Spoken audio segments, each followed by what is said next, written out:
నమస్తే. AP01 న్యూస్కు స్వాగతం. నా పేరు తన్నీరు శ్రీనివాసులు. మరి వివరాల్లోకి వెళ్తే మీరు చూస్తున్నటువంటి డీజిల్ ఆటోలు, అందులో ప్రయాణిస్తున్నటువంటి ప్రయాణికులు. మరి చూడండి, నలుగురు ప్రయాణికులు, ఒక డ్రైవర్ ఉండాల్సినటువంటి డీజిల్ ఆటోల్లో 10 నుంచి 14 మంది ఆ పైన కూడా లోడింగ్ చేస్తున్నటువంటి డ్రైవర్ల వ్యవస్థ ఎలా ఉందో చూద్దాము. మరి మీరు చూస్తున్నటువంటిది అనంతపురం రోడ్డు నుంచి గుత్తి ఆర్టీసీ బస్టాండ్ సమీపంలో నుంచి పామిడికి వెళ్తున్నటువంటి ఆటోలు. భారీ ఎత్తున ప్రయాణికుల్ని ఆటోల్లో కుక్కి మరి తరలిస్తున్నటువంటి విధానాలు.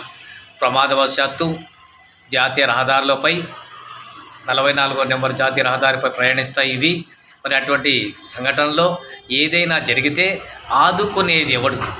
మరి ఇందులో సంబంధించి పర్యవేక్షించేటువంటి పోలీసులైతేనేమి, ఆర్టీఓ అధికారులైతేనేమి, మరి వీటిపైన దృష్టి సారించాలని, నివారణ చర్యలు చేపట్టాలని మరి ప్రజానీకం ఉంటుంది.